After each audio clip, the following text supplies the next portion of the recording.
the agitator is exposing what's already there. He's saying that these atrocities are already inherent to our society. You should not simply be dissatisfied with one portion, but the whole, because our liberation comes from upturning that whole. Whereas the terrorist is trying... God damn it! I'm sorry. Fuck! Upturning that hole.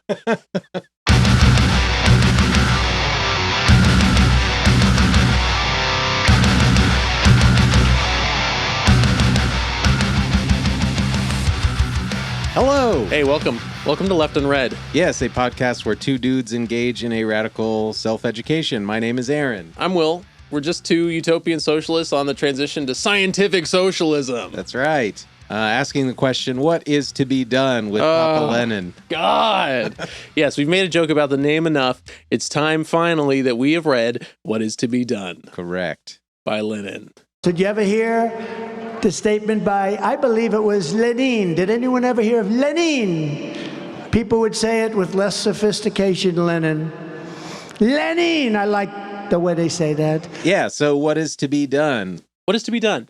It was a big banger. Just to give it some background, this book was written, it's the earliest text that we've read from Lenin overall. It was written, I think, in 1902. It's so early, in fact, that he doesn't hate Karl Kautsky yet. I was really surprised, because when I read that he was like, these so true words from Karl Kautsky, my first thought was, he's being sarcastic. Yeah, he's fucking, totally, yeah. But then, alas, this was pre-reformist Karl Kautsky, I guess. So, written in 1902, it's meant to address exactly the question in the title. It's a follow-up to another very similar brochure. What was your general opinion on it? I would caution anyone reading this dogmatically. I mean, it's fair to say that about any text, really, but yes. I think a lot of what, at least the way I was interpreting this one, and a lot of the ways that I was talking back to the text are in questions and what I would qualify as contradictions that Lenin makes with his later work, in a way that I think, if you look at this as the only piece of text that you read of Lenin, I think you're going to get a mischaracterization of what he would suggest the movement is supposed to be. And I also think you have to take into account the time and place that this was written to fully contextualize the things that he's saying. And It's not a one-for-one translation to, 120 years later where we are in the United States to say like, well, we should just do this. Yes. Because I think we're in completely different contexts. And so a lot of my thoughts around it are like, yeah, maybe that was true for him, but I don't know that that's true for us because kind of thing. Well, I really like that point, because I totally agree. A lot of the struggle he's talking about is the struggle against autocracy, the Russian autocracy, I guess, specifically. And there's times where he's very clearly like, a step towards democracy is favorable to us, even if that's not the ultimate goal. And, I think to take those kind of maybe quotes out of the context of the fact that they were literally fighting a monarchy might be to misconstrue those quotes, So I totally agree with you there. Yeah, I liked it a lot. I think that is probably the biggest question I had here was, the development of Lenin from this Lenin to what comes later. But yeah, overall, I still had a good time with it. Kautsky apologist to Kautsky hater. Yeah, exactly. Yeah, where are you on the Kautsky pipeline? What's your take on Karl Kautsky?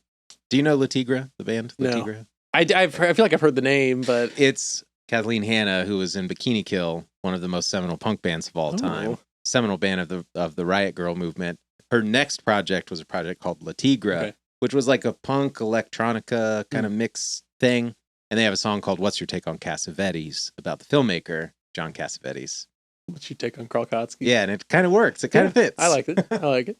I will say also, I like that you said it was dogmatic. I think it is really like, it's what I was going to say is it feels like the most polemical text that we've read so far. If you're not committed to understanding the political situation of 1900s, turn of the century Russia, then you're probably going to have a harder time reading this. So much of his argument is constructed about the criticism of something that one of three newspapers said. Yeah. And I understand why it's formatted that way, but it does make it a little more arduous to read, I think. I would agree with that. And I think it's one thing to read this and consider that context, and another thing to zoom out and try to understand the bigger picture that I think he's getting at through his criticisms of those papers. What the fucking Rabachaya Mizzle, Yeah, or whatever, however you say it. Rabochier Missile, Rabochier Velo, like, we don't speak Russian here. Yeah, and I think to get bogged down and being that concerned with it in this time is missing the point. Yes. It feels almost like cliquish, you know? If I didn't think they were organizing illegal organizations for revolution, it would be like, these guys are idiots, you know? I don't know. It's very strange because I found myself feeling almost critiqued by Lenin because I'm like, you know, in earlier episodes, I've said, like, we deserve unity and all those things. There's very specific kinds of sloganeering that Lenin talks about as being, like, demagogic, you know? And I don't feel hit. Like, I don't feel like, Lenin's talking to me. I need to change my ways. But, you know, there were times where I was like, man, maybe I should reconsider even just the things that I'm saying overall. An offhand statement's not going to matter all that much, but you know what I mean. I love the motif that every time you are doing an impression of you or I, it's in the nerd voice. I just love that we've established that. Well, you know, it's just because we're nerds at heart. Okay. Yeah. If I'm going to jump in and kind of talk about my overall thoughts about the text. Yeah. I think a lot of what he's writing about is about the difference between the political struggle and the economic struggle. Yep. And his criticism of a focus on the economic struggle as opposed to focusing on the political struggle. I think his primary thesis being that a focus on the political struggle will bring with it all of the issues of the economic struggle, but the inverse is not true. Yes. And I think fundamentally I agree with that, but I also think like that primary thesis and his criticism of anyone focusing on the economic struggle and in turn only being interested in kind of like trade union politics is one of those things that I was saying at the beginning where I think the context that he was writing from is vastly different. And so to lob that as a criticism against folks today who are like maybe becoming class conscious, that's where I had the biggest issue with the text as I was working through it. And I see sort of maybe something of a contradiction in a lot of what he writes. Maybe we should just jump into that. Yeah. Okay. We're still working out of the Dover Essential Works of Lenin for anyone that wants to read along, and you should. That has already read along, clearly. Yeah. Exactly. Because you don't want to be left unread. You know what I mean? Oh. Okay, so yes. I think throughout the section called Bowing to Spontaneity, which begins on page 77, he's talking a lot about organization throughout this. He has quite a few banger lines in this section, like on 79 near the top. He says, instead of calling upon the workers to go forward towards the consolidation of the revolutionary organization and to the expansion of political activity, they began to call for a retreat to the purely trade union struggle. This is what I think he's saying when at the center of that, like economic struggle versus political struggle. And I agree with that. He's very critical of this, what does he say, like subservience to spontaneity, which had me thinking a lot about things in modern U.S. politics where maybe we felt like there was some potential for revolutionary action to occur, like we mentioned in previous episodes talking about the Occupy movement as one of those moments, maybe the uprisings around George Floyd's murder. There is something of being like subservient to spontaneity, which again, I thought was speaking to me and I understood what he was getting at. But he starts kind of pointing out all of these reasons why that's negative, why that's bad. I haven't even gotten to my point yet. Yes. On 82, he writes, since there can be no talk of an independent ideology being developed by the masses of workers in the process of their movement, the only choice is either bourgeois or socialist ideology. There is no middle course, for humanity has not created a third ideology, and moreover, in a society torn by class antagonisms, there can never be a non-class or above-class ideology. Hence, to belittle socialist ideology in any way, to deviate from it in the slightest degree, means strengthening bourgeois ideology. And I agree with all of that. But what I took at the end of this section, I paused and I wrote, like, with regard to the vanguard, we will never achieve 100% class consciousness. So how can we use our consciousness to capitalize on spontaneity? Where I was struggling through all of this, I guess, was you can't expect everyone to be a perfectly principled scientific socialist. Sure. And so, like, as he will, get into, he talks about the vanguard. You need people that are, like, literally it's their job to be revolutionaries. Yeah, they're professional revolutionaries. Professional revolutionary, that's right. But, like, he's railing against this capitalization of spontaneity, but how can you ever get away from the vanguard needs to take those moments as opportunities to spread class consciousness. So it's not necessarily a point of like being subservient to any sort of spontaneity, but like to recognize the opportunity for class consciousness when it comes and use that to slowly build more and more kind of consciousness and more revolutionary action. Yeah, I mean, well, two things. One, I think that I don't really like the word spontaneity, to be frank, because I think that I feel like it's giving us the sense of a sudden action, something like that, like a spontaneous uprising, right? When in reality, I think when he's talking about spontaneity, he's talking about like almost anarchy, just like a disorganized, massive pace. I think that, he talks a lot about the fact that the goal is to do exactly what you're referring to, right? He's saying that all social democrats should participate in these trade organizations and these labor movements, and those organizations should still exist and have a massive appeal. But rather than to take the revolutionary and to put themselves down to that level, he's saying instead we should be taking the most ardent members of those organizations and raising them to the level of revolutionary.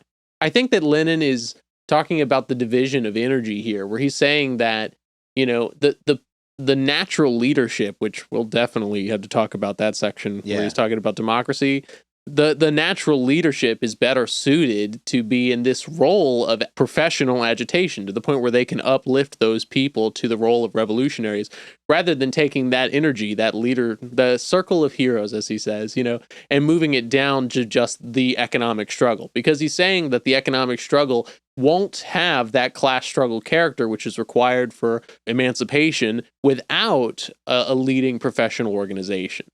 That's kind of what I took from it there. Yeah, I think I agree with that. And on page 150, he says very succinctly, basically that. He says, yeah, I love this. Our task is not to degrade the revolutionaries to the level of an amateur, but to exalt the amateur to the level of a revolutionary. Yeah. Can we just talk about that section for a second? Sure. This section and also the typical experience of the social democratic circle, I really loved both sections because here Lenin is talking about his own experience.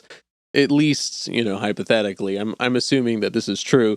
But he's saying, I used to work in a circle that set itself great and all-embracing tasks. Every member of the circle suffered to the point of torture from the realization that we were proving ourselves to be amateurs at a moment. I love the way that he's talking about this continual training of the revolutionary cadre, I guess. It's like this just continuous improvement that I really appreciate there. And I also just love the idea that like this natural growth, this is a different point, but the natural growth small circle lasts for 6 months and then it gets obliterated by the state. Yeah, that section where he says that we were proving ourselves to be amateurs at a moment in history when we might have been able to say, give us an organization of revolutionaries and we shall overturn the whole of Russia. The whole of Russia. I appreciated that from the stance of, suffering from imposter syndrome and literally everything that I do. And I think like a big part of, I've gotten wrapped up in the communist side of TikTok. Me too. It's a lot of fun. Yeah. And the kind of vibe that I get from a lot of folks is that there is a pretty heavy feeling of imposter syndrome because none of us has read all of the works of, under communism written for and by communists. Yeah. And so no one is going to feel like the perfectly read, principled communist or whatever. And like, I think that is kind of a detriment to getting involved in revolutionary politics. Sure. It's like, well, I'm not really a communist. I've just read this and this and this and this, but I have no, and I think like there's an element of that I appreciate that he's saying like, we were doing this and we were amateurs. We weren't ready to take this moment as revolutionaries because we weren't there yet.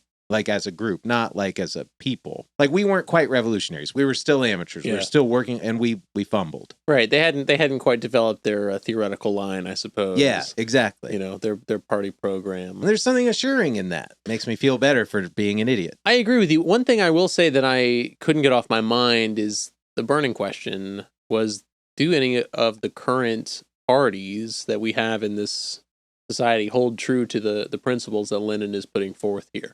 And 80% of that question I can't answer because I haven't had the experience. But I don't know. If you're looking at a party like PSL or CPUSA, FRSO, whatever, can you say really that they are an organization of professional revolutionaries, like, I don't know if you can. On the, like, if we're looking at a full scope of, like, CPUSA, the upper echelon, the inner circle, whatever, they are, I'm sure, operating as a secret organization of people with revolutionary intention. For sure. But even saying that, though, it feels ridiculous. You know what I mean? Like, I don't know. That's a big question on my mind, is like, how all of these groups call themselves Leninist organizations, but how do they do so? I know for a fact that, like, CPUSA doesn't advocate for revolution in their program. You know, that's a point that I've seen debated online. Do I really give a shit? No. But I guess on if we're talking about, like, the line, the party, if that's the party, capital P, you know, shouldn't they have those kinds of things in mind? Shouldn't it be explicit and stated, you mean? Yeah. Yeah. And I get from a pragmatic level why those things aren't put out there and why they're so maybe careful about admitting members and like how new members get involved and different things like that. I can understand all of that, but it is also definitely to the detriment of the growth of that party. I also think there's something to be said about kind of like this esoteric knowledge that's required to flush that out. What I'm trying to say is, God damn, I really, it's like two different currents that I'm trying to weave together here. There's two things. One thing that Lenin talks about here is organizing under the state of affairs in Russia, where he's saying that the masses took to Marxism, even if it was written in Aesopian language, right? He even says, like, all of the stuff that was being absorbed from Marxism was from the legal Marxist ideas, you know? And he says that influence has a negative effect. He says that, like, the third phase of the Russian, the revolutionary organizations that they're currently in has been maybe maladapted because of those things, because of those maybe legal interpretations of Marxism. And the parallel that I'm thinking about is the idea that if we have a massive base within a secret organizational head, then I don't understand how that massive base is receiving the same message. Do you know what I'm trying to say? Mm-hmm. Like, how can they follow the same doctrine, the same line, if what they're receiving is only what is allowed legally? You know? No, I get that completely. And I understand how it would be an organizational problem, but you can't expect to activate a large base if they don't have an understanding and you don't have assurance that they have agreement with what is the real party line. Yeah. Among this inner cadre, the shadow government. Yeah. I don't know. I still have a lot of discomfort about the party. That's what this book really made me realize, is that there's a lot that I feel unsure about. Even if maybe historically speaking, the party model has been the most successful, revolutionarily speaking. I don't know, man. You're more of an anarchist than you thought. I just, a quote from Lenin that I really appreciated is at the end, on page 156. Remember that we stand so low on the plane of organization that the very idea that we could rise too high is absurd. Yeah. I feel pretty low on the plane of organization. Even looking at the organizations that came out of this line in history, I still feel a little uncertain. And I also feel a little discomfort at Lenin's willingness to shirk off maybe in explicit form, especially when it comes to the democratic process, for some kind of like revolutionary confidence idea. I guess to kind of give us a broad form of what we want to talk about. Do we want to talk about the tendencies he's going against? Because I think there are some pretty specific ones here. We've talked a little bit about economism, but he also talks about freedom of criticism, which I thought was an interesting point with the modern parallel, and terrorism, something we haven't really talked about, but... I was really taken aback by his use of the word terrorist the first time he uses it. Sure. And then the more we got into it, the less assured I felt of what he meant by the use of the word terrorist. So, yeah, maybe we should talk about that. One thing I like is that he's saying that a terrorist is someone who's bowing to the spontaneity of the moment. Let me just find that. Yeah, 108 is where it starts. He first uses it in this section. What is there in common between economism and terrorism? Here's what I had highlighted on page 109. Right? Economists and terrorists merely bow to different poles of spontaneity. The economists bow to the spontaneity of the pure and simple labor movement, while the terrorists bow to the spontaneity of passion and indignation of the intellectuals who are either incapable of linking up the revolutionary struggle with the labor movement or lack the opportunity to do so. It's very difficult indeed for those who have lost their belief or who have never believed that this is possible to find some other outlet for their indignation and revolutionary energy than terror. So even though the word terrorist obviously has a very specific connotation, I think he's just talking about somebody who is content to try and create a spark, right? When he's talking about spontaneity here, I think he's literally talking about like a revolutionary potential of the masses, which a terrorist could then try to ignite with their action. And what Lenin is saying is that spark isn't really necessary because the mass movement isn't going to become a class movement. I hate the fact that rhymes without that vanguard there to lead it. Right? He's saying that if all it took was to call the masses to action to get this thing rolling, then it would have happened, right? But he's saying instead that if we don't have a vanguard to lead, I guess, or to demarcate the outlines, that's something he says there, then the only thing that mass movement can do is ultimately end up supporting bourgeois ideology. Yeah, he says on the bottom of 109 there, the road to hell is paved with good intentions, and in this case, good intentions cannot save one from being spontaneously drawn along the lines of least resistance, along the line of the purely bourgeois credo program. Yeah, I love the path of least resistance is really nice there. He even says, why is it always that bourgeois ideology beats out socialist ideology? Well, it's simply because it's older, right? It's simply because there's more opportunity for bourgeois ideology to present itself as the solution and thus be adopted by the mass movement, right? Even if a terrorist were to set off this uprising without somebody to lead that mass movement and form them into one that is truly revolutionary because they have this dialectic materialist understanding of their own liberation, right? Which is ultimately what he says gives the mass movement a class conscious character, is the fact that they're doing a materialist analysis. Then that like writhing mass, that spontaneous movement will latch on to whatever it can. And what is already there is bourgeois ideology. Yeah. That I definitely agree with. Yeah, same. Because you even see that kind of co-option in these big mass horizontal movements of the last years, recently. Can you give an example of what you mean by that? Yeah, I think that the big one, most of this is coming from If We Burn, in my mind, from Vincent Bevins also, someone I just love to quote. But he talks all about how a lot of the movements in the Arab Spring were taken over by either nationalist tendencies or something that essentially supported like dictators. In Egypt, there was one where this mass movement was kind of utilized to create a coup environment, and then they replaced the leader of Egypt with a general, I'm pretty sure. Mm. Back to the terrorist thing. So I'll say, I think listening to you explain that helps contextualize this for me, because I was having a hard time kind of wrapping my head around what he was defining as terror. Mm-hmm. And how he was differentiating it from this agitation that he talks about. Yeah. My take on it when I was reading this was that terror are those spontaneous actions without organization. Agitation is the intentional action that comes from organization. And they could easily be misconstrued and or manipulated to appear as though they are the same thing. Which would help perpetuate the kind of path of least resistance, the bourgeois credo, to continue, because you can weaponize the idea. This is obviously like a very 21st century take on what terrorism is, I think, but weaponize the idea of an action as being inherently terroristic, a terrorist action. Well, I think a good quote to kind of differentiate the two for me was right there at the bottom of 110 onto 111. Where he says, are there not enough outrages committed in Russian life that a special stimulant has to be invented? Right? That's the difference between terrorism and agitation in my mind, is that the agitator is exposing what's already there. He's saying that these atrocities are already inherent to our society. You should not simply be dissatisfied with one portion, but the whole, because our liberation comes from upturning that whole. Whereas the terrorist is trying... God damn it! I'm sorry. Fuck!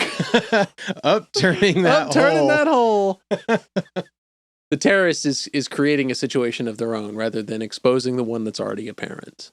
Yeah, I think that's a well articulated. That's exactly what I was trying to get at with like action without organization versus action out of organization. You know what I mean? Sorry. Yes. I agree with that. And I think that that's like also why in the modern world you see people reacting to things in a way where it's like that's a justified anger, that's a rational anger, but it's like a misplaced anger in that it's not going to do anything organizationally. It's not going to move a movement forward. It's, in fact, probably going to push a movement back. Just to give, I mean, the example is like the whole fucking decade of the 70s, man. There was so much left-wing terrorism that happened across the world, and ultimately it acted, I would say, more as a deterrent to the growth of a popular socialist movement. I mean, if you look at the actions of like the RAF in West Germany or the Red Brigades in Italy, they didn't do anything to help themselves, even if they were acting with like theoretical certainty, you know? That guy, CCK Philosophy, has a great video about left-wing terrorism. You should definitely check it out. In fact, in my mind, the only like left-wing terrorist organization that had any success is the IRA. And the success that they won wasn't anything revolutionary, so to speak. At most, it was a ceasefire. You know, they won concessions. They didn't win a victory. You know, and I'm not putting down the IRA there because way to go. But you know, yeah, that's an area I don't have enough knowledge to really speak. But in my, like, they're the terrorists that won, right? The IRA. And what did they get? Right? They got the Good Friday Agreement, right? That's really it. Yeah. You know, they won the right, quote unquote, to participate legally in their society. That's nothing revolutionary. In fact, that's quite literally a reformist stance. Yeah. Anyway, I'm not going to put down the IRA, but that's what I mean, is that in the historical record, left-wing terrorism has not done anything in our favor.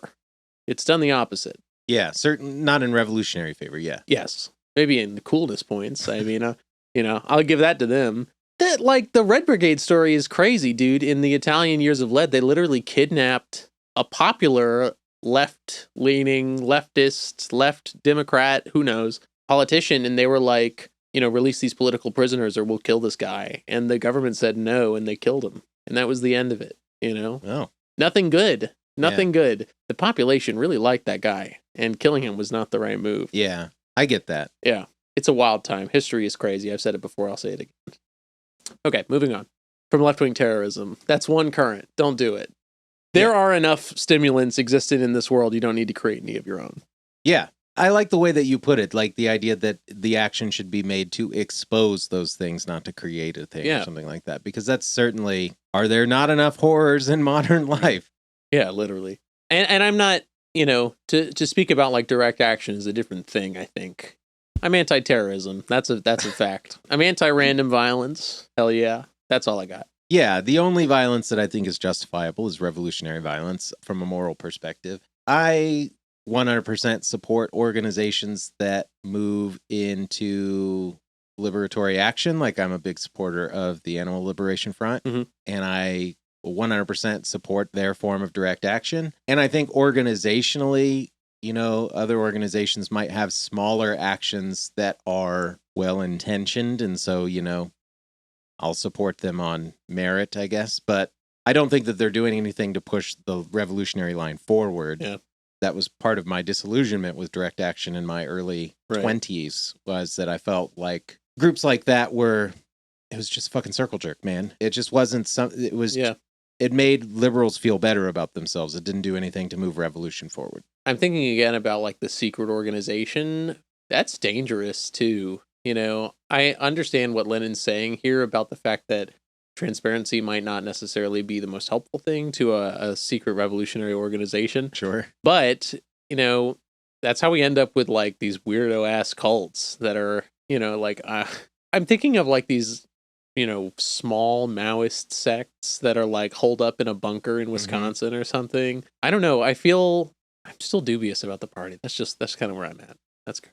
I think that's fair. I share your skepticism. I think that's the Kropotkin in me that is skeptical of any form of state. And with that, the party line, I guess, to a degree. I think it's also organizationally dangerous. Again, I understand pragmatically why you need some level of secrecy and lack of transparency, but that also means you are much more easily defeated. Yeah. If you are the lone holder of secrets, they don't need to kill the party. They need to only kill you. Let's quote some Lenin here, because he talks about that exact thing. Yeah. He says, that's the debate between like the 12 wise men versus the 100 fools. Yeah. And I love, oh my God, when he's talking about that argument where he's like, 12 wise men can be taken out easily. 100 fools certainly would applaud that statement.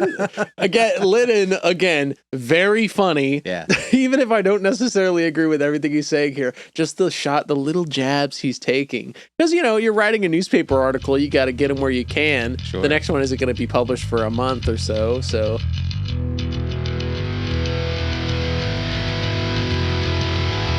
Across generations, through labor and shattered lives, with endless exploitation, just to benefit their bottom line. A dozen wise men can be more easily caught than 100 fools. This wonderful truth, which 100 fools will applaud, appears obvious only because in the very midst of the argument you have skipped from one question to another. You begin by talking and continue to talk of catching a committee, of catching an organization, and now you skip to the question of getting hold of the roots of the movement in the depths. I don't actually know what Lenin's argument here is. Yeah, I don't either. The fact is, of course, that our movement cannot be caught precisely because it has hundreds and hundreds of thousands of roots deep down among the masses. But that is not the point we are discussing. Yeah, he lost me with this. This is also where he starts talking about demagoguery as well. This part towards the end is where I'm a little shaky with Lenin. For one, I love and agree with Lenin where he says, there's a point where he's talking about the critics of the party organization, and he says that they're like, oh, how democratic you are. Even though you're doing elections, quote unquote, it's the same two guys every time. That spoke to me because it mirrors the kind of argument that you hear where it's like, this is an ossified bureaucracy, it's not a democracy. The game is fixed. Yeah. Yeah. When we were reading The State and Revolution, we were talking quite a lot about primitive democracy. Primitive democracy. Yeah, we absolutely. know the origin of the primitive democracy now. It's quite nice. And it is in fact what we were talking about, that idea that everything is held to a vote, this massive direct democracy. One thing Lenin says in here that made me chuckle is when he says, we desire to be advanced Democrats. Let me actually find that, and then we'll come back to this section here, but that really cracked me up. Because I think there is something to be said about Lenin's conception of democracy here. If we desire to be advanced Democrats, we must make it our business to stimulate in the minds of those who are dissatisfied only with university, etc., etc. So he says, we must take upon ourselves the task of organizing a universal political struggle under the leadership of our party, capital P, in such a manner as to obtain all the support possible of all opposition strata for the struggle and for our party. We must train social democratic practical workers to become political leaders and to guide all manifestations of the universal struggle. So like I had said earlier, right? It's the idea, it's the whole. It's the whole again. You got to condition the whole. I can't stop talking about the whole, okay? But he says that we have to stimulate the... we have to stimulate the whole. Don't you understand, Johnson? I hate this. We had to... I don't understand what that means about advanced democracy, though. I think the point about advanced democracy, he gets to it again a little bit lower on 117, where he's talking about the Iskra, because he's talking about advancing versus degrading. Yeah. Iskra, for the record, is just their newspaper. Yeah. Like the Bolshevik newspaper. Yeah. Because he's saying this paper desires to elevate, the Iskra desires to elevate working class trade union politics to social democratic politics, whereas that other one, Rabochet Yellow, whatever, desires to degrade social democratic politics to trade union politics. I guess maybe that's not really that connected, but it's closer to that other quote that we read earlier about exalting the amateur to the level of a revolutionary rather than degrading the revolutionary to the level of an amateur. Yeah. Yes. I don't know what that has to do with democracy in this context, but yeah, I don't know. My main issue with Lenin is on page 162. Where he says, the only serious organizational principle the active workers of our movement can accept is strict secrecy, strict selection of members, and the training of professional revolutionaries. Okay? If we possess these qualities, something even more than democracy would be guaranteed, namely, complete, comradely, mutual confidence among revolutionaries.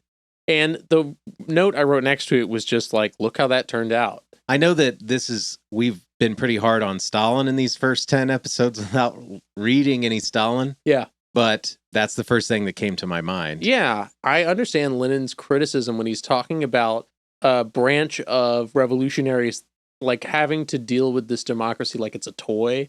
Like they have to have some kind of democracy there. Lenin says that that's very narrow thinking. But the problem that I have is that I feel that those systems are in place as a means of balancing humans. Like they're a means of, making people act in a specific way for the purpose of guaranteeing that kind of mutual confidence that he's talking about.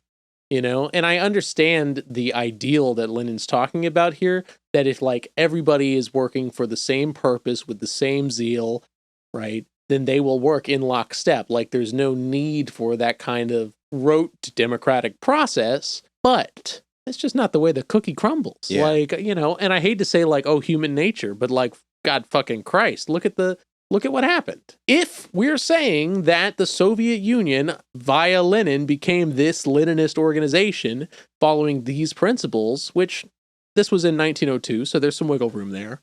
Look what happened to it. And we're not well read enough to say that whether that's for better or for worse, but I can't belabor this point anymore. Like, it's a wildly utopian attitude. It's like, well, we're comrades in lockstep, so why do we need a vote? Because we're all going to pick the same thing anyway. Even on the page before, the block quote at the bottom, where this is his proof that this kind of democratic process isn't necessary, he quotes someone who was in one of these organizations and said, leadership came to them not because they wished it, but because the comrades surrounding them had confidence in their wisdom, their energy, and loyalty. To be afraid of some kind of Areopagus that would arbitrarily govern the movement is far too naive. Who would obey it? It's like, what do you mean? Look at all of these strongmen figures that then did exactly what you're saying is impossible here. Even Lenin in some regards. Like, I think there's something to be said, and this is from a very limited historical perspective, but there's something to be said about the way that the Bolsheviks acted as a strongman party. I mean, they literally were uncompromising, is what I'm trying to say here. Anyone that disagreed with them, they were like, well, see yourselves out, basically. And in that way, they established themselves as like the leading power. And they had the popular support to back it up. I mean, ultimately, that's why it succeeded. They didn't deal with the Mensheviks because they said, fuck you, that's not the message we're looking for. The Mensheviks said, we'll see ourselves out. And then the Bolsheviks said, all right, don't let the door hit you where the good Lord split you. And that's where it ended. Like, and then they had a civil war. Not the Mensheviks, though. That was a different story. What I'm saying is, look what happened. I don't know. I still have that stain of Stalin hanging over my whole perception here.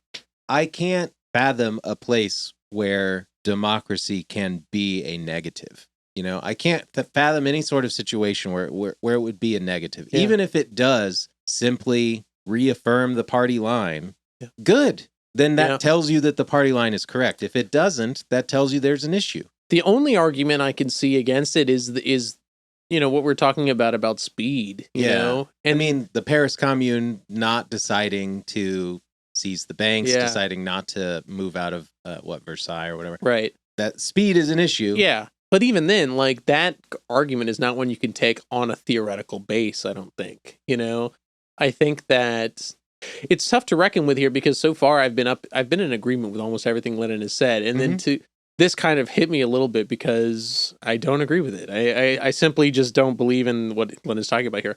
And again, 15 years can change a man, sure, but certainly what he's saying here is not something I vibe with. Agreed.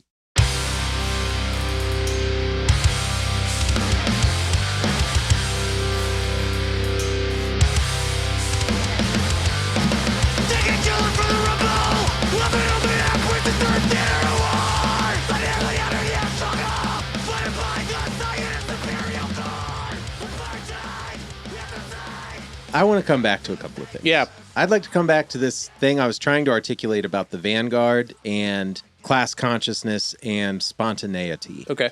On the bottom of 91, onto the top of 92, Lenin writes, "The spontaneity of the masses demands a mass of consciousness from us social democrats. The greater the spontaneous uprising of the masses, the more widespread the movement becomes. So much the more rapidly grows the demand for greater consciousness in the theoretical, political, and organizational work of social democracy. This lack of training is our common misfortune, he says in the next paragraph. And I have a tendency to agree with that, but I feel like that's a little bit in contradiction to the point that he's ultimately trying to make. On 118, he's talking about the situation in Russia, and he says in this period between 1894 and 1901, at that time, indeed, we had astonishingly few forces, and it was perfectly natural and legitimate then to resolve to go exclusively among the workers and severely condemn any deviation from this. One of the principal political and organizational shortcomings of our movement is that we are unable to utilize all these forces and give them appropriate work. So what I'm seeing as a contradiction here is maybe the difference between the theory and the practice. And I think theoretically, the idea that you focus on political struggle and allow that to change the economic situation makes sense. Yeah. In practice, when you have limited resources, you have a limited amount of class consciousness among people already, you go where it makes sense to begin, which is with the trade unionists and trade union organizations, and talk to them about the economic struggle that they understand, feel, and live, and use that to awaken some sort of political consciousness. He even acknowledges that they didn't have enough people to do the political struggle thing that they wanted to do, so they did exactly what he says you're not supposed to do, just focus on the economic struggle. Right. And I was thinking a lot about this in the modern context, because it would be super dope if everyone already had a level of literate class consciousness, and we could say, like, well, don't you see actually that the reason groceries are so expensive is because capitalism is inherently predatory, and, you know, like, you could use it to awaken a political consciousness there. But that's not the reality that we have. And so you have to talk to people and move in organizations around terms that they understand. And I kind of think that you use the economic struggle to build the political struggle, rather than assume the political struggle is something that can be awakened that will change the conditions of the economic struggle. Yes, I understand what you're saying. What I think is Lenin's argument here is that that is the correct start. You know, let me find where he says this, but he is talking about the idea that, you know, it is okay to generate these temporary alliances, especially in the beginning, for that exact purpose, right? He says, well, at the top first, he says, only those who have no self-reliance can fear to enter into temporary alliances, even with unreliable people. Not a single political party could exist without such alliances. Okay. Later, he says, but an essential condition for such an alliance must be the complete liberty for socialists to reveal to the working class that its interests are diametrically opposed with the interests of the bourgeoisie. So what I think that Lenin is saying is not that you can't go into the economic struggle and then try to generate a class consciousness. In fact, I think that's exactly what he is saying to do. He's saying that that generation of the class consciousness towards the goal of this political goal, right, of changing the system, that is the political struggle, right? If you're to focus, if you were to take the economic struggle and have that be your primary focus, then the goal wouldn't be revolution. The goal wouldn't be political change. That's the political struggle. All the economic struggle is focused on, what is, as Lenin is saying, is the immediate concrete reformist demands of the amelioration of the conditions of the working class. Where he's saying that if you are going into the economic struggle with the intention ultimately of instilling that class consciousness, right, of creating that organization of revolutionaries, then that is inherently the political struggle, even if you're within the vehicle of the economic struggle. Okay, I didn't take it quite that way, but he does say basically that exactly on page 69, when he says, without a revolutionary theory, there can be no revolutionary movement. This cannot be insisted upon too strongly at a time when the fashionable preaching of opportunism is combined with absorption in the narrowest forms of practical activity.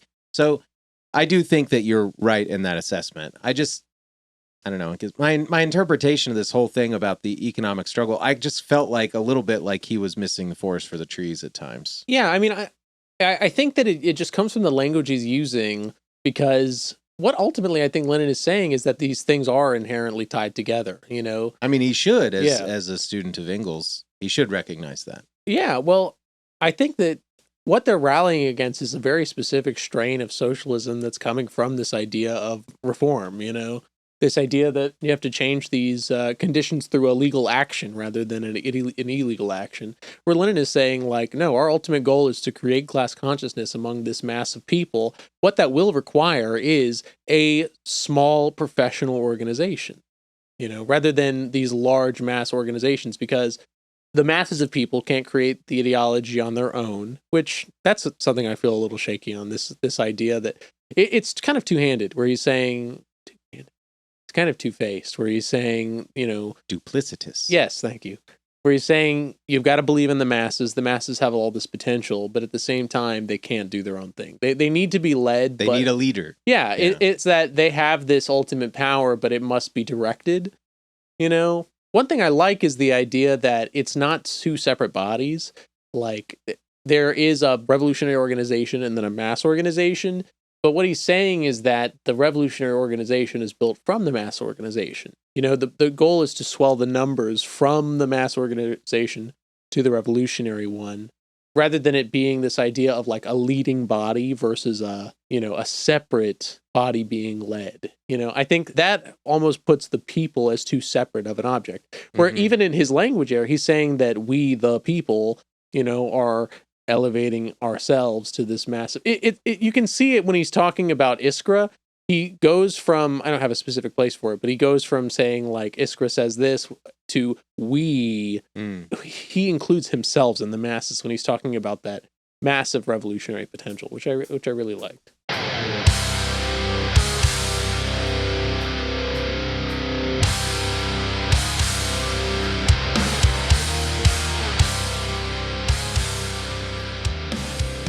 It's an interesting thought experiment to compare the revolutionary situation then to what we have now, because they are very different.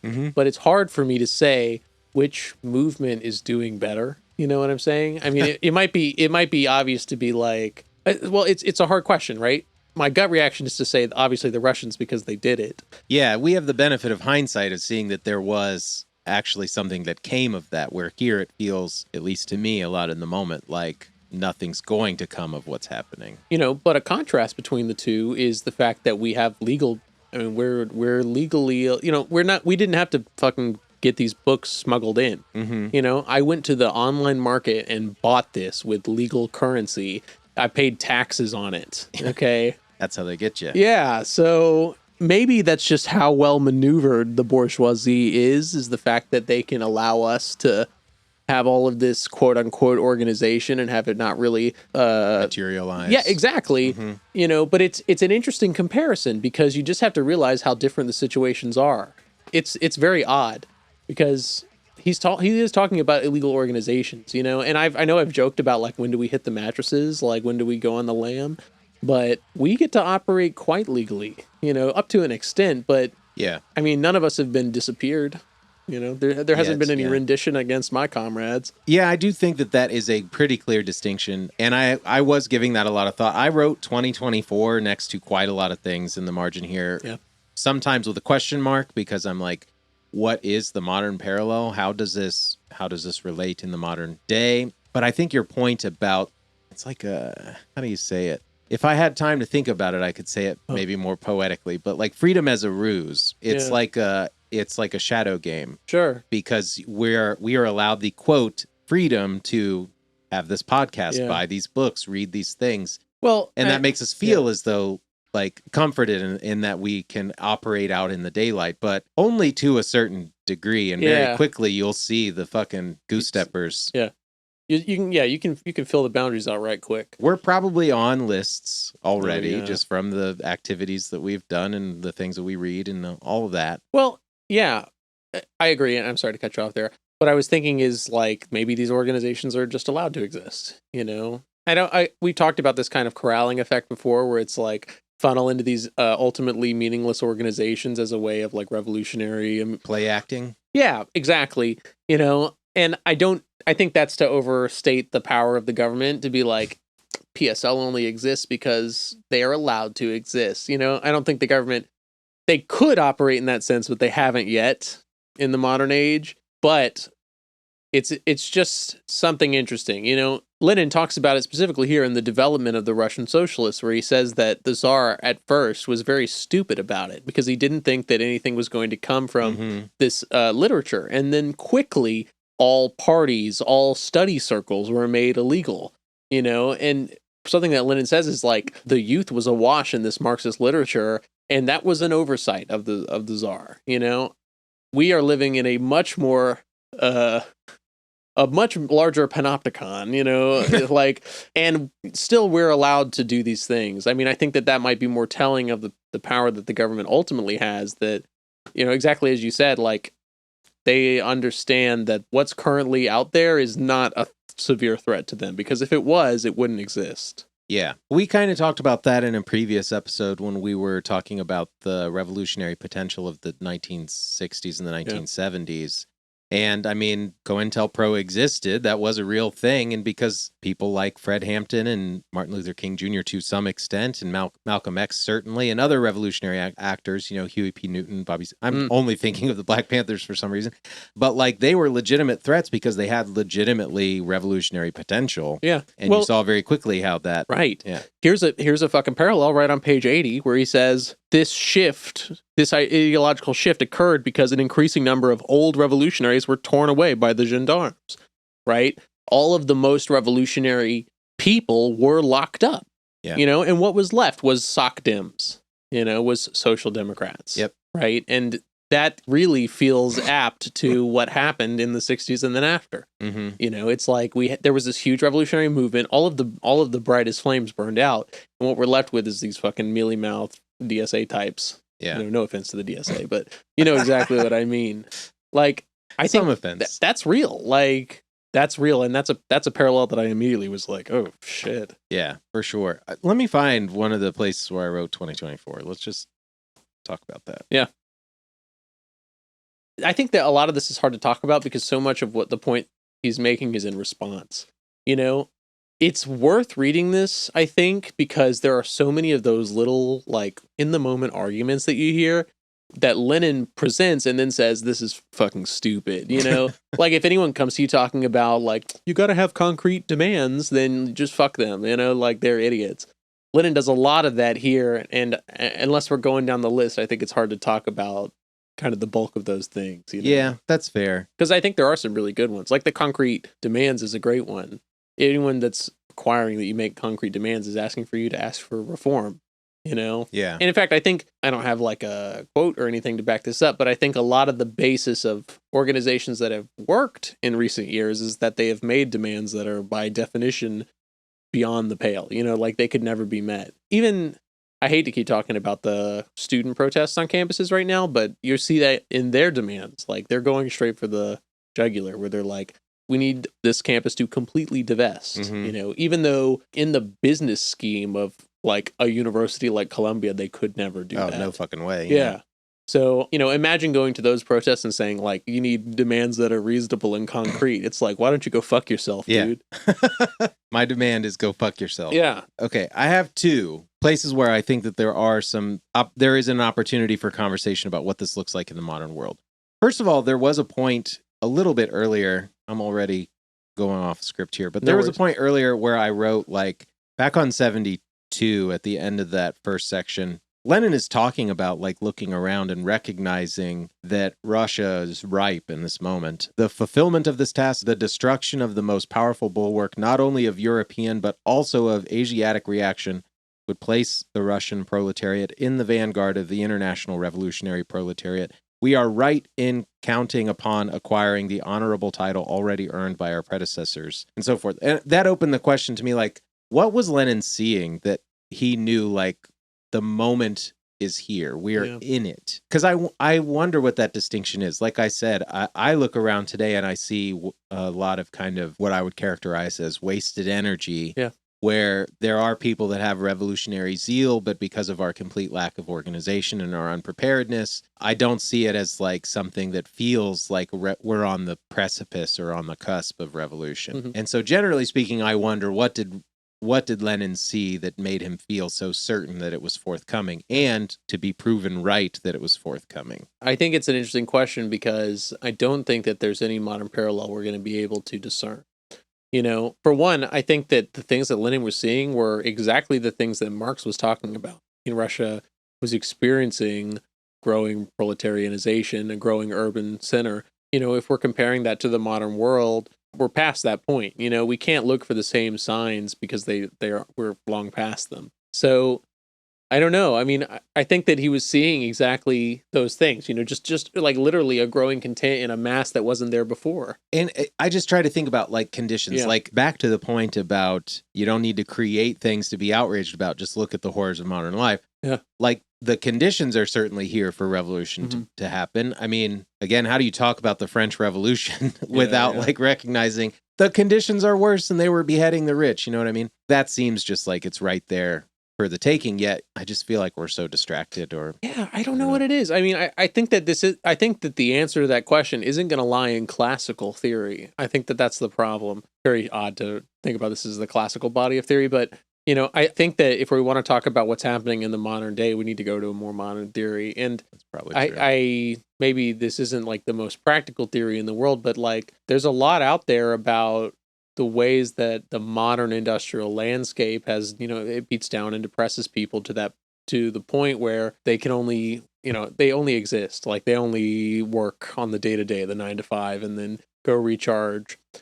As I said, I think that Lenin is looking specifically at the things that Marx predicted. We're a little bit past those points now. That might be where we have to read some critical theory. I'm sorry to say. We'll have to dive into the Frankfurt School. One of the books I ordered was Marcuse, One-Dimensional Man, which is exactly about that thing. To live and breathe in an industrial society does something to you, Yeah.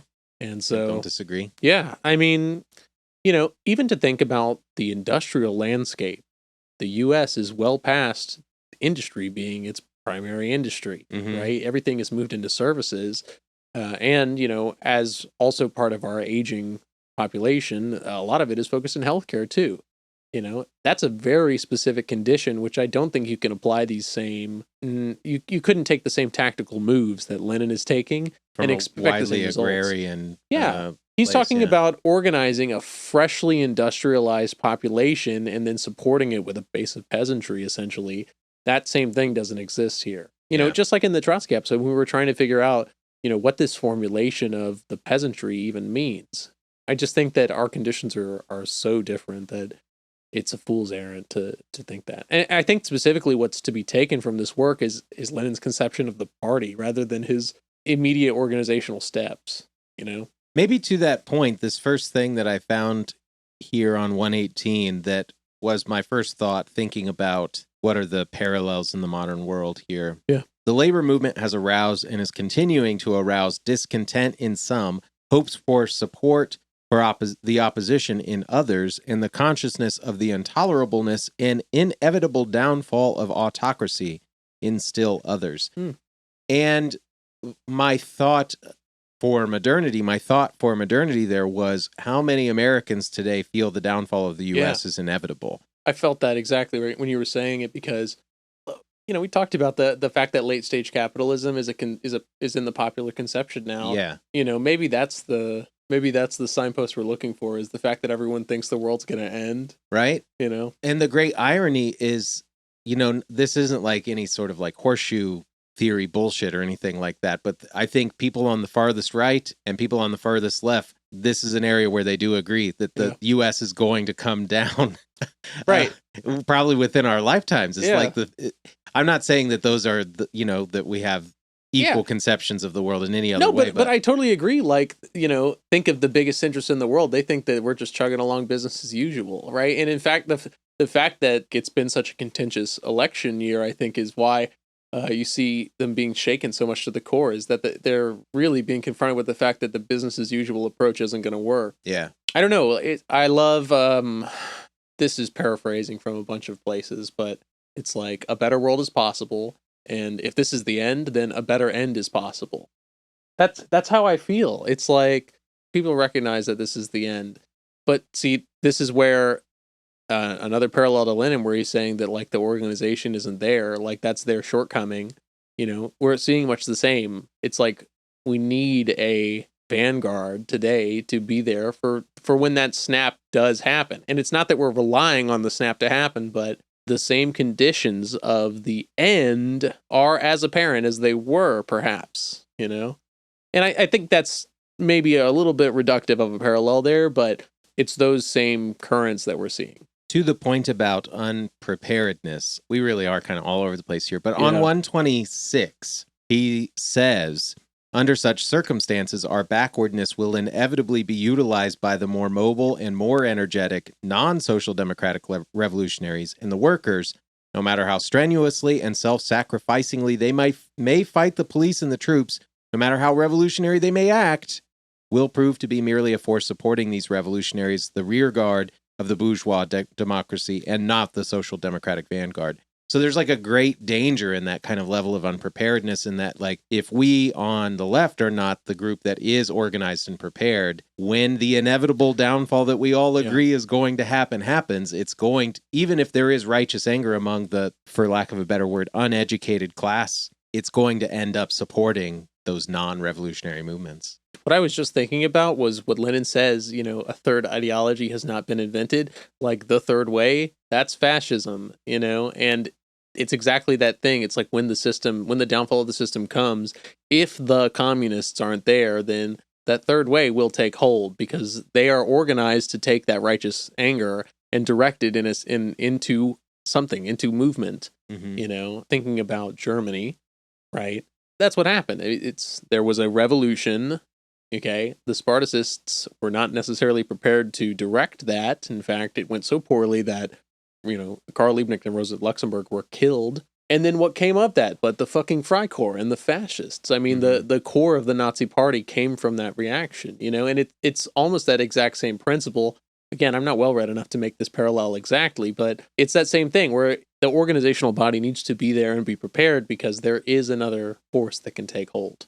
Yep. What's on your mind, man?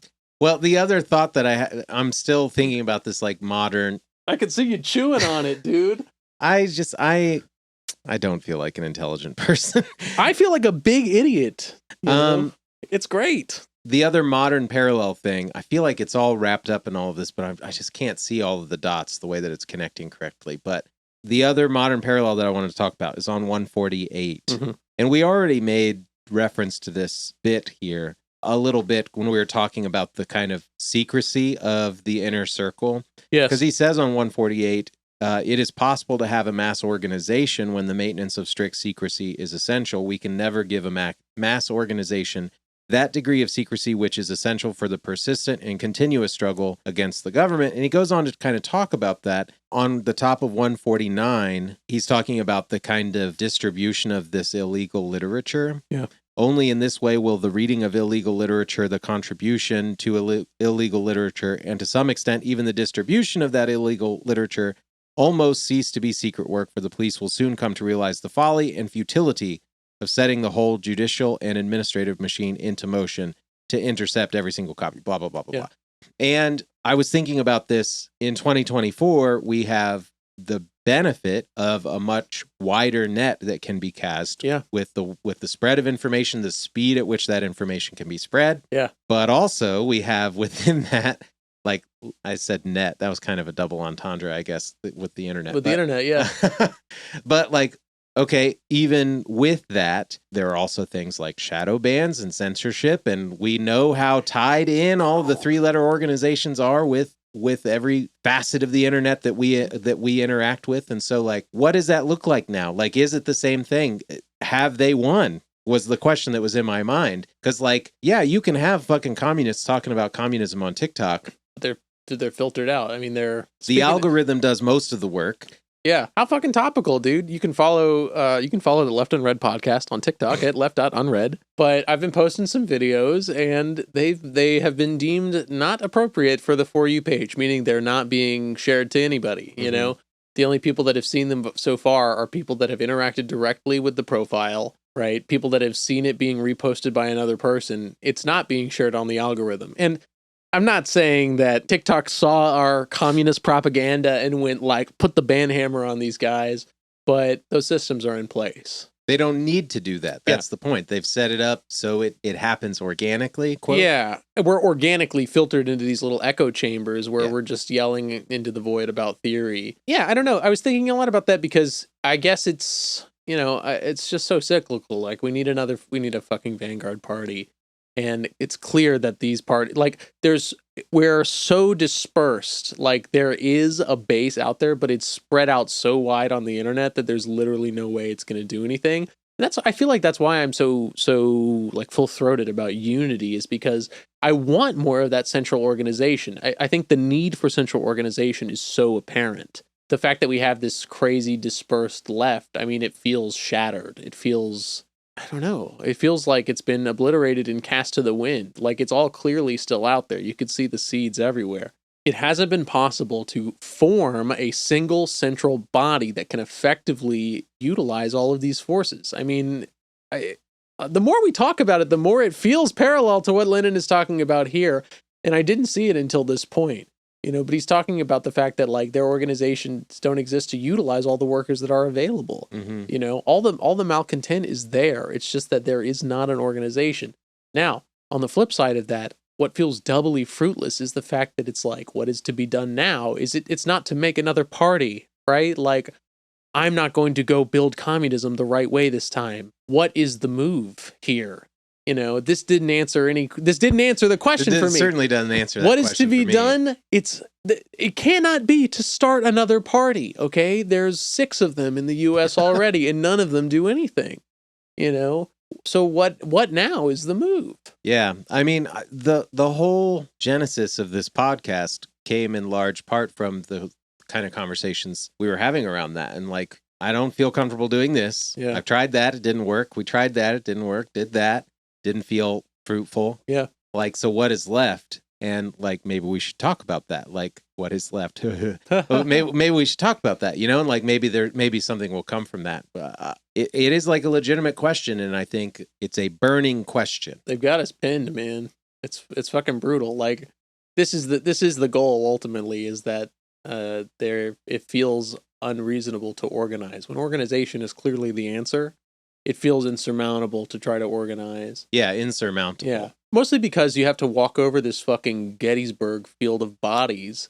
Like, all of these different organizations that have come and have either been obliterated, have been shriveled up, right, that splintered off, right, or still exist and are gormless. That's the problem. And I am being judgmental on the big orgs. I do think that they probably do good, maybe in a net sense, but it's tough. Yeah, I don't remember when we were having this conversation about those organizations. We talked about it right in episode 1. Was it episode 1? I was going to say it was pretty early on.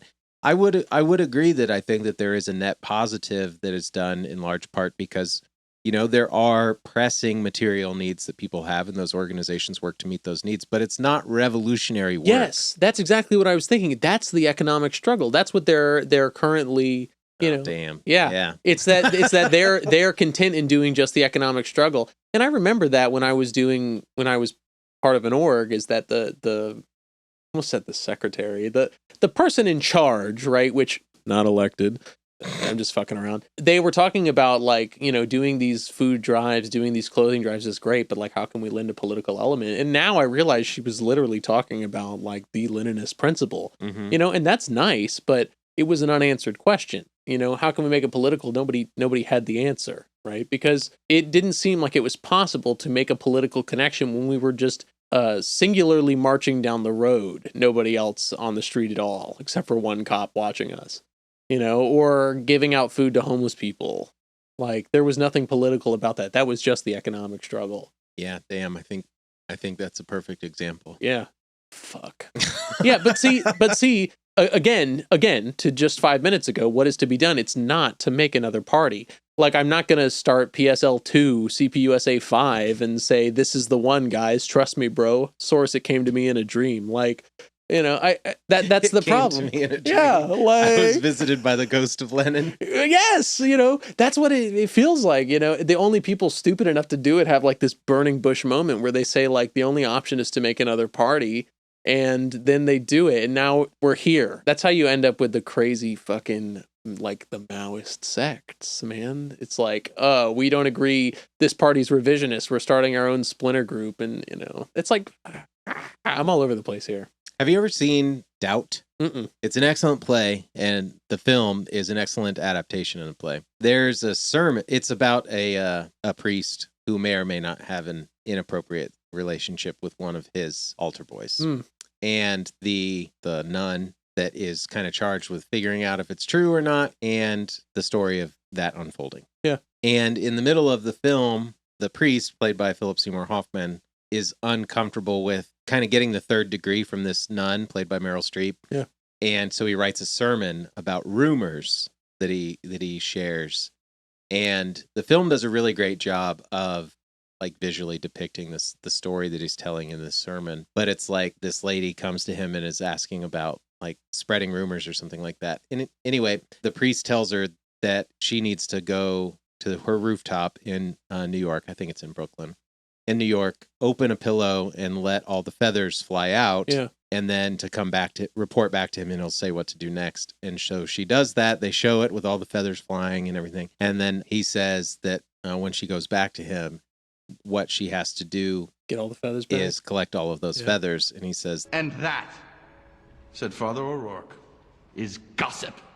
Like you can't recollect things that are open like that. And I don't know, just hearing you talk about like the kind of splinterization of the left and the kind of the splinter groups moving, breaking away. And it's like, I'm realizing now that that's like almost a perfect analogy for what has happened with the left, the splinterization of the left, where there was maybe a time where there was revolutionary potential among these groups that maybe didn't see eye to eye on every single policy, but were working in tandem, and then to see it all obliterated and split and splintered. And now that's where we are. We're at this moment where all the feathers are all fucking flying around. It's like, what are you supposed to do? I can see that there is something. Yeah. Now put it all back together, says Lenin. I think that's exactly where we're at. The policy of balkanization is to do that exact thing, right? Is to break this country, which might be singularly powerful, up into a bunch of little exploitable countries. Yeah. And that's the same thing that's happened to us ideologically. I hate to speak so flagrantly, but like, it feels exactly that way. It's divide and conquer, but it's so corny to say that. It's like, you just have to reckon with the fact that that's the truth.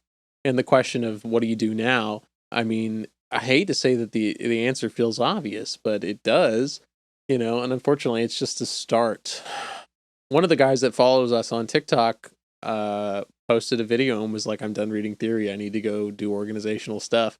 And that's more and more kind of the feeling I get as we delve more into this. Get deeper into it. Yeah, is that like I have to go do it, But the problem is that there's no satisfactory outlet for that. Yeah.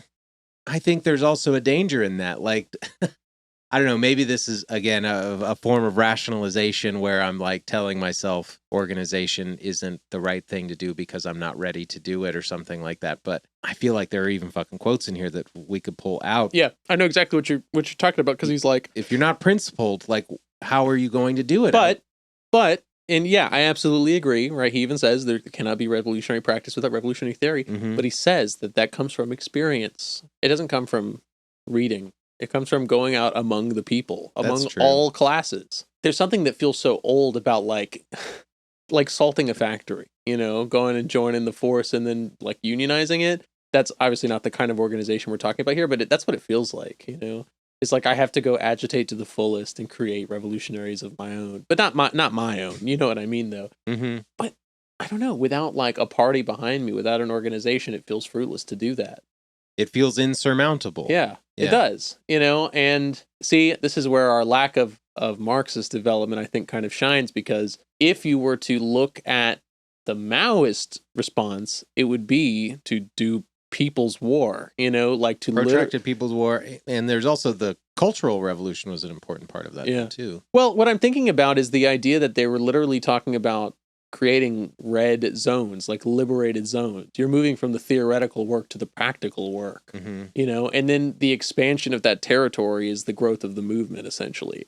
That's kind of the next step, and I feel like, I mean, I'm not there yet, but that's kind of where I'm at. I don't know.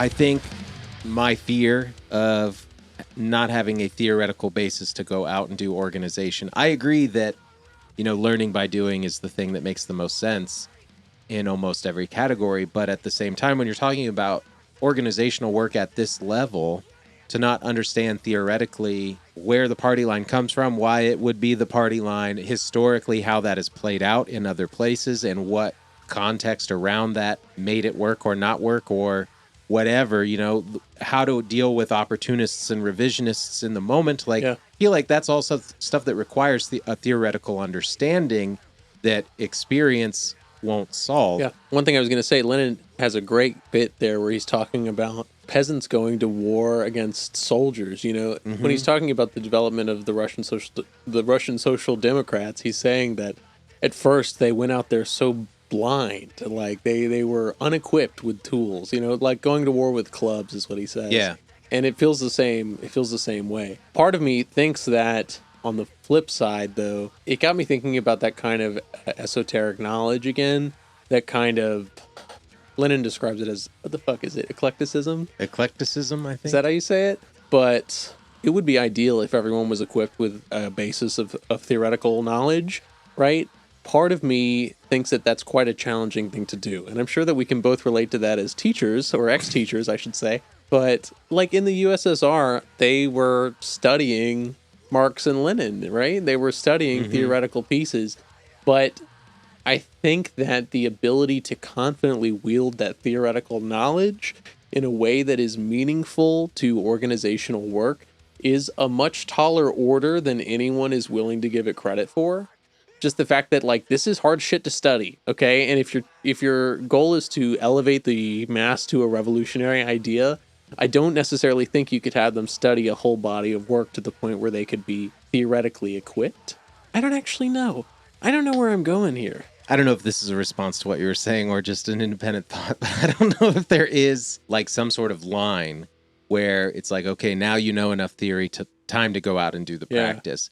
I don't know that that's true, and I don't know how you sense in yourself or as a party or an organization when you're ready, And I also recognize the fear of spending a lifetime reading and dying a well-read non-revolutionary, you know what I mean? That's the thing, is that maybe it's a conclusion that I'm coming to, but I don't think that any amount of reading is ever going to adequately prepare us to do anything. Now that we have the basis down, I feel like the only option is to get out there and do it. I generally agree with that. Yeah. Also, to meet the quota of referencing propaganda once per episode, there is a great song on Failed States called Note to Self, where he basically comes to that conclusion as well.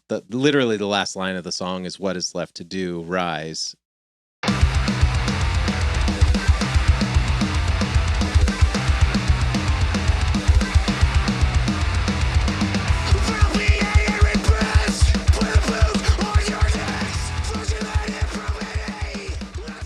I had some thoughts about this thing. Okay, so organization is what needs to be done, right? But I'm really reticent about organization at that level because I feel like a fucking idiot. Yeah. And I agree that I don't think there's any level of theoretical knowledge that's ever going to make you feel ready for revolutionary organization or revolution in general, and that you really just need to fucking get out there and do it. Yeah. I really need to just fucking get out there and do it. I know what you mean, yeah. But that doesn't quell this kind of unease that I have in my belly. And I was thinking about coming back to the text and what is sort of some of the stuff that he has to say about this. On page 104, he says, working class consciousness cannot be genuinely political consciousness unless the workers are trained to respond to all cases of tyranny, oppression, violence, and abuse, no matter what class is affected.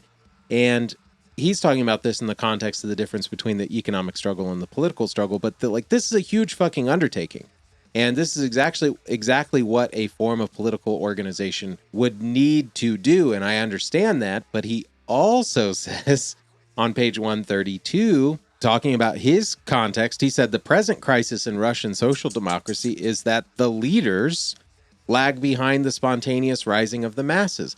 And I wrote 2024, we have no, quote, leaders. Yeah. And I think this is why, Fred Hampton is obviously someone I look up to as a revolutionary. Yeah. And I think in large part, what I loved about him is he had populism about him he was very approachable, even though he's very well read. And he like did the fucking work. The Rainbow Coalition was a real thing that he built, putting a fucking mass movement together, organizing in a way that had a material change in people's lives with free breakfast. Yeah. Where the fuck is Fred Hampton in 2024? We don't have anyone even fucking close to that.